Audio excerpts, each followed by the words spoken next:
Yeah, I see that. Yes. Awesome. I did.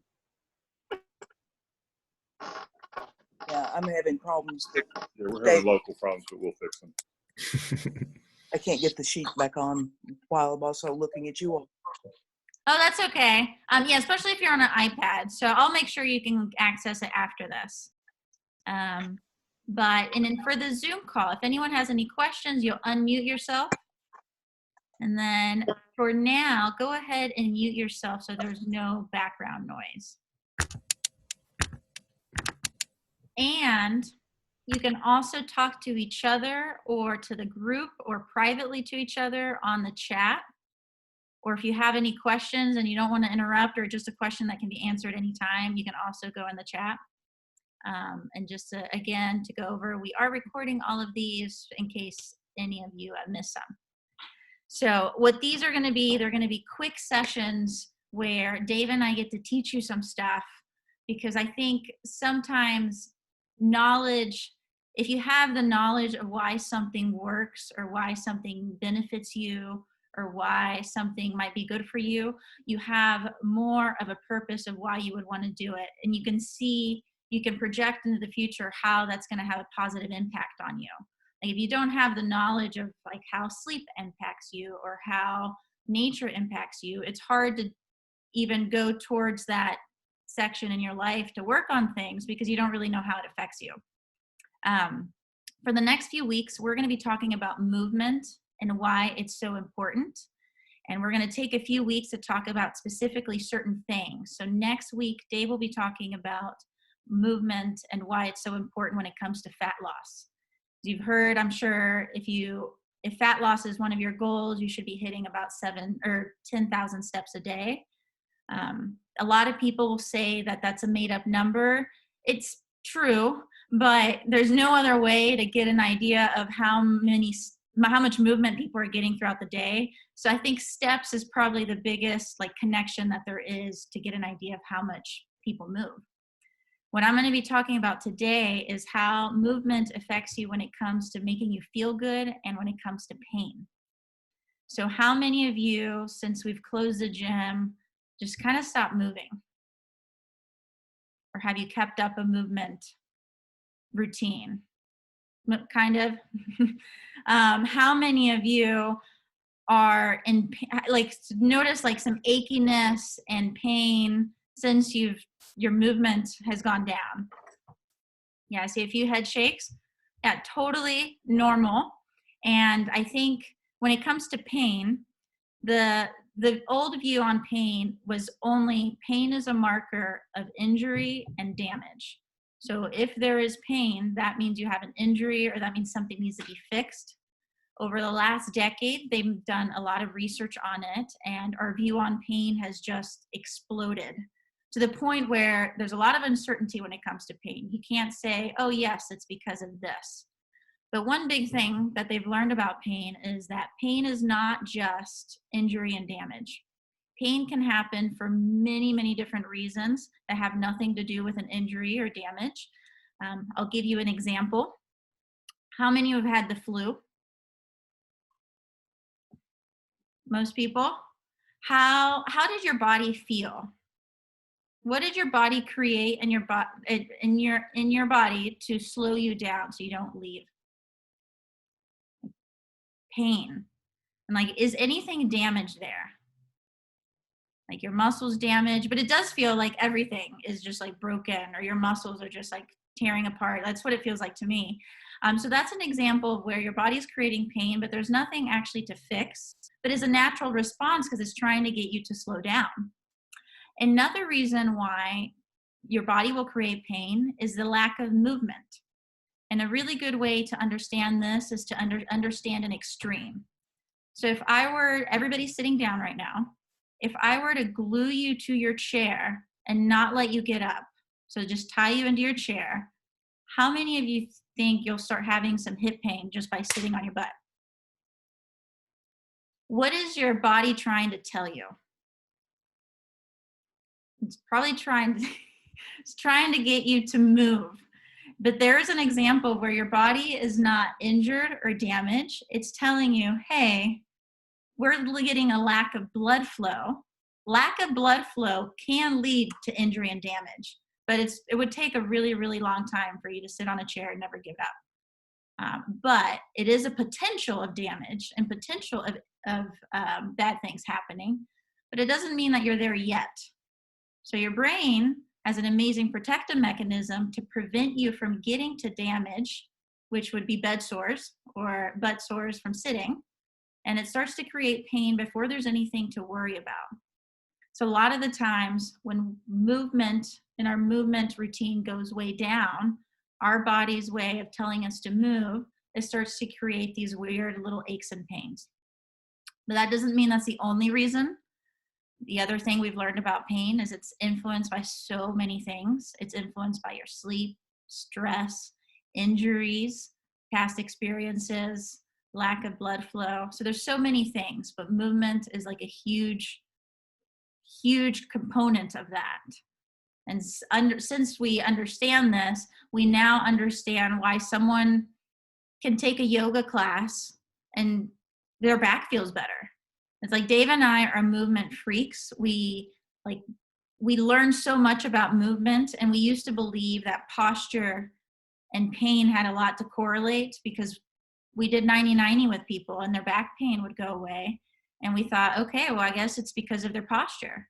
But now understanding pain a little more, we don't really even know why 90-90 works, because it could be lack of or more blood flow. So now you have less pain. It could be now that you felt safe in your body and now you have less pain. It could be just your expectation of the 90-90 helped my friend who told me about enhancing life, so it's probably going to help me too. So pain can be influenced by so many factors, and movement has been a huge one that I think a lot of people miss. And since I started learning about this, I've been asking a lot of people, or a lot of you who have pain, how many steps do you get in a day? And it's very consistent that people who flare up a lot or have a lot of pain end up having 3,000 to 4,000 steps each day. So with all that said, the challenge is Charlie. The challenge is going to be about increasing your movement. And that means getting blood flow going, getting your muscles going. And we're going to use low-level exercises to do that. And that's going to be a squat, it's going to be walkouts, and it's going to be split squats. And we have different levels for different people, so you can modify for yourself. So I'm going to have Dave demonstrate that. But before any of that, does anyone have any questions or comments? Dave, do you want to add your personal story? You haven't trained in over a month, and what happened to your neck? Yeah, I mean, things are tweakier for sure. I've sat in front of a computer more than I've ever sat in front of a computer over the last 10 days. And wow, I really feel it. You know, it's every couple hours, my body starts producing all kinds of pain. And on like day 3 of this, I had 3,000 steps. I was like, wow, you know, I barely moved today. And I felt so sluggish. That was just like going to the bathroom, up and down the stairs a few times, maybe a little walk around the backyard. So very minimal.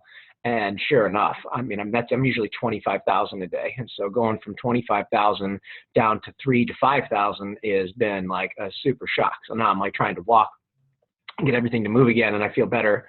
And I am training a little bit, but yeah, that's been a shock to my system. I don't know how all you guys are doing. Do you get much less now that you're not at work, or do you get more now that you have some free time away from work? You know, maybe it's been the opposite effect, but I certainly feel my body is revolting against the lack of movement. Anybody else? Are you getting more or less? Unmute yourself if you share. Yeah, and just in general, I mean, I know you you accumulate a lot of steps anyway, Jocelyn. I don't really. I think it's my aura ring, like overestimating how many steps I do. Waving your arms about a lot. Cleaning a lot, like doing stuff with my hands.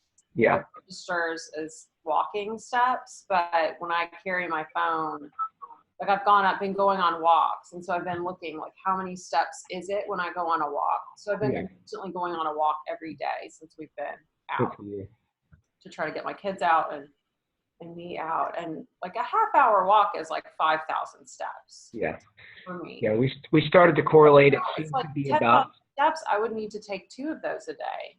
yeah. I'm not even doing that, but I am trying to work out 3 times a week. So I've been a little sore from like doing different things. Yeah. I made up and the tops of my feet are sore, like the tops of my ankles from walking. Wow. I'm walking more than I was before. Well, that's exactly what Lucy just described. Was like maybe we prescribe walking or some of these new exercises that are not in the gym with squatting and deadlifting with weight. So just like anything, you're going to have to build up tissue tolerance to walking and all that stuff too, you know? Right. And then like the bottom of my feet, you know, I have foot issues. So I hesitate to just bust into an hour of walking every day. Like, okay, well, I'll try half an hour for a week and like see if I can do that. And then maybe the weather gets nicer and maybe I can walk a little bit, like maybe I can get 10,000 steps at some point, but I feel like I kind of have to work into it, like you were saying. Yeah, and then the 10,000 steps will not be the challenge. The steps is not this week, so don't worry. And I also had to take a break from walking because I was going on an hour and a half because I live by the Arboretum. And by the 3rd day, I was having some foot pain. I still have it, so I did back up a tiny bit. Yeah, I feel it's good to get outside too, like not be in the same like physical place all day. Yeah. Because otherwise, I'm just in the house. Yeah. Yeah. So when we do the steps, we will be doing 1,000 more versus like reaching 10,000. I want to point out what Liz said about kids. Her kids are helping her move more, she said on the comments. It's funny that you mentioned that because Debbie, I don't know if you know this. A lot of you all know I'm very observant. So I observe like a lot of patterns, and Debbie's grandkid, was in town, and I think he was 5. Parker was 5 at the time, I think last year. And a lot of you, like I would say 80% of you have pain somewhere, and we've had to work around some stuff and tweak some stuff. So Debbie's one of the 80% of people in pain. Debbie was having really good weeks, and I noticed, I was like, wow, like nothing is bothering her. And usually we have to move something around. And then she mentioned Parker being in town, and she goes, it is nonstop moving. Like move all day long. Like, oh, I wonder if she wasn't getting that much movement before he was here. And that's when I started asking everybody, like, how many steps do you get a day? Like people who flare up a lot, or people who might be doing an exercise and then it just keeps hurting them. And it comes to the point where your body should be strong enough to do like a 15-pound dumbbell like press or something that you've been doing for a while. And sometimes adding that extra movement can help your body adapt to those things that you're not adapting to in the gym. Does anyone have any questions on that?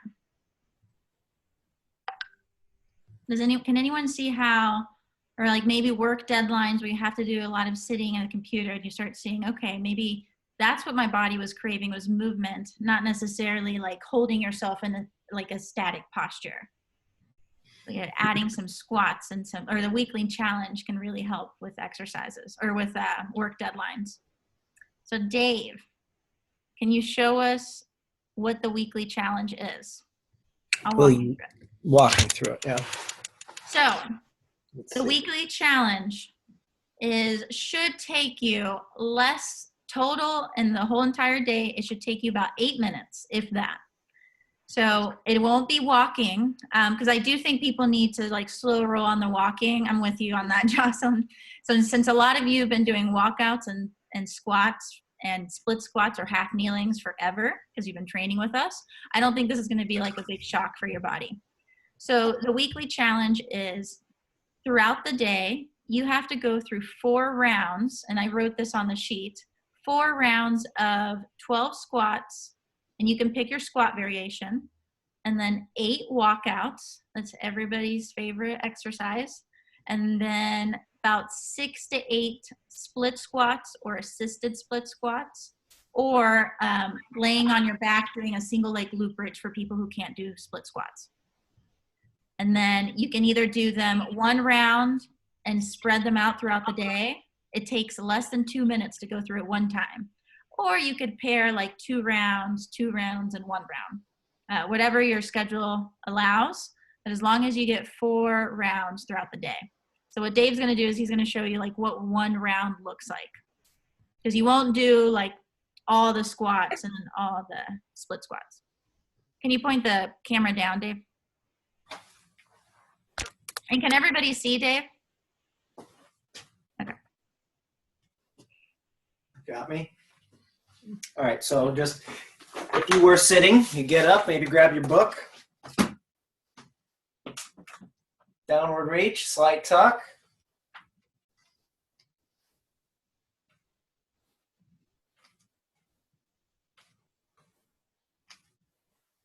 And then if you can't do that, Dave, will you show semi-squat? Yeah, we can literally just do less and hold. You can do this for breaths.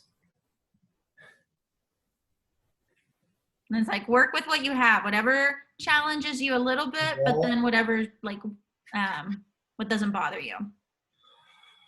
And that's another variation. Okay. And then walkouts, 8 of them. Yep. Walkouts are amazing to add movement and the upper body component of it. Squats and split squats are great to get lower body movement and blood flow. But when it comes to the upper body, I really love walkouts because it gets the whole upper body moving. 8 of those. And then split squats. So hands on a wall for assistance, a door handle, something. And just 8.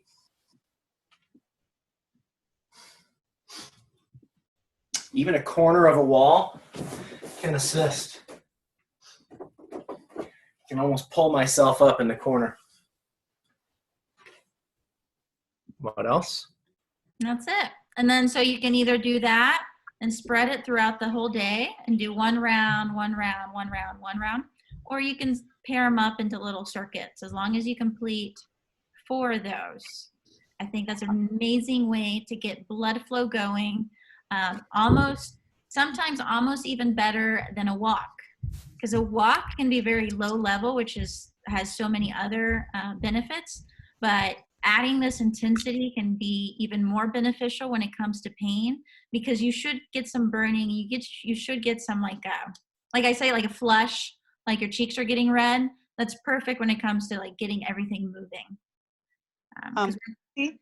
Do you want both legs with the split squats? Yes. Okay, thank Good you. catch. Does anyone have any comments or questions or a story?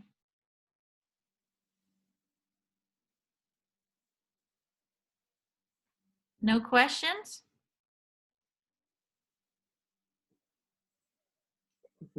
Did that Almost make Charlie. sense to you all, or did it resonate to you? Especially when you have to sit a lot? Yeah, the big time I realized that. Are you saying yes, Janet? The big time I realized this was when I did a lot of computer work for one day and had about 2,000 steps each day. And that was the same time I binge watched 2 TV shows. And I never do that. It just happened to that week. And then a lot of pain started happening around my shoulders. And it's interesting because I even caught myself thinking, oh, I shouldn't train because I have this like really bad ache in my shoulder. And then I realized, well, I haven't moved at all for a whole entire week. But I can see why a client would not want to move when they feel something like that. So I just want to bring to your awareness when it comes to like waking up with something or something that just comes and goes, not necessarily like if it's an injury, it does need some rest, or an overuse type of injury.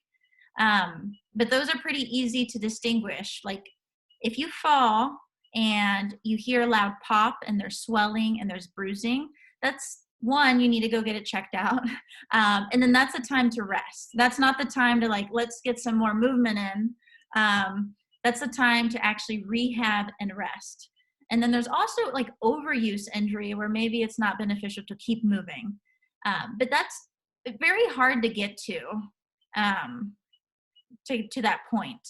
And we've had one client that almost got there, and he was working out 3 times with us, and he was lifting pretty heavy. But then he was also working out at his house, and he has a whole gym at his house. And then he was also getting on the bike as well.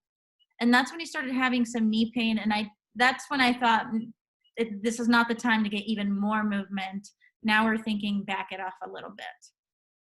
And this is especially true with things that you wake up with, like a really stiff back or stiff shoulders. But then as the day goes on, it feels better. Or as you start walking, it starts to feel better. That might be just like the lack of blood flow and your brain just telling you, hey, let's move a little bit. But that's all I have for today's session. Thank you all for attending. So Dave is going to be talking next week about movement and fat loss. So the movement, not that we're going to the gym, but the movement outside of your workouts. Like, how does that affect you and your fat loss goals? Because I think that's one big thing that is missed in the industry, how that affects everything. Hey, Lucy. Yes. What is the difference between the group class and the group coaching on the schedule? I should change the name. Okay. So group class is exercise. And then group coaching is 5 people in a group like we are right now. And that's talking more about lifestyle and habits and changing one thing or changing routine slowly. It's an accountability. Hold each other accountable. And everybody sticks, we're going to try to get everybody to stick to the same group. That way the same group kind of gets to know each other and grows together. But I should change the name. Cool. Well, I'll see some of you in the morning at 8 a.m. for class then. And semi-private. Probably 6 for me. There you go. And in semi-private, we'll be getting an email in like 15 minutes about your True Coach. Most of you have a program. If you haven't put your equipment on there, let us know if you're having issues with that. But we'll send an email here in about 15 minutes. Cool. Any other Sounds good. questions or anything? Nope. Thank you for jumping in on here. I want to keep them short. That way you can make time for them and it's not like this big overwhelming 1 hour long lecture. And these are recorded, so if you miss them, they'll be posted on the master Yeah. sheet. And then now that we're getting the hang of it, what I want is to update you or give you a heads up of what we're talking about, because I don't expect you to care about everything. So maybe you really care about pain and that kind of stuff, but then you don't care about fat loss or vice versa. So my hope is to give you a heads up of what everything is. And that way, if there's something that really catches your attention, but of course you can attend all of them, especially if you have nothing else to do. Cool. Well, I will see you all later. Let me know if you have any questions. Okay. Thanks. Bye. Bye. Bye. See ya.